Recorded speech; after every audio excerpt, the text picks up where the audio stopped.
Luke 6:35. Love your enemies, do good to them, and lend expecting nothing back. Then your reward will be great, and you will be children of the Most High, for He is kind to the ungrateful and wicked.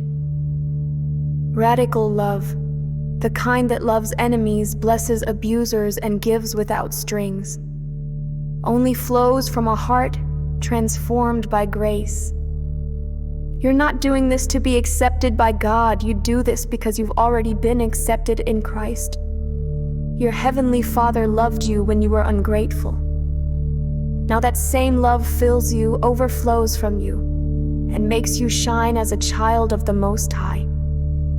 Making amends means you choose the cross over your pride. You reflect your Father's heart by loving, not because they deserve it, but because He gave it freely to you. Joel 2:25. I will restore to you the years that the swarming locust has eaten, the great locust and the young locust, the other locust and the locust swarm, my great army that I sent among you.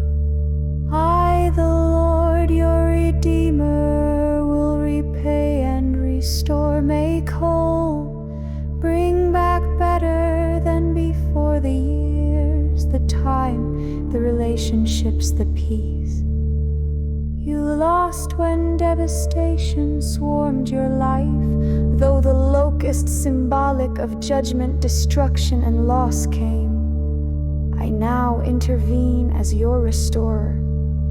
What was taken from you, whether by sin, circumstance, or your own choices, will be made new. This is not a restoration earned by repentance, but one gifted because of covenant love and my divine mercy.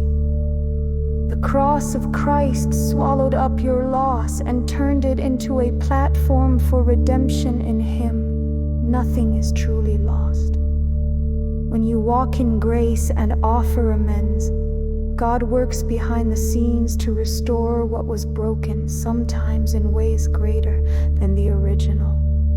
Romans 12:18.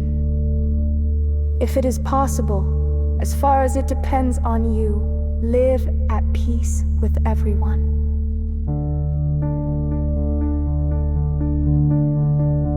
The cross made peace possible between heaven and earth. Now you carry that peace into every relationship.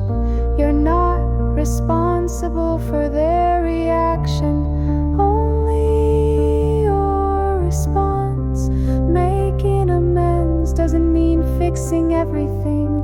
It means offering peace from a posture of humility, grace, and love. The goal is not perfection, it's restoration.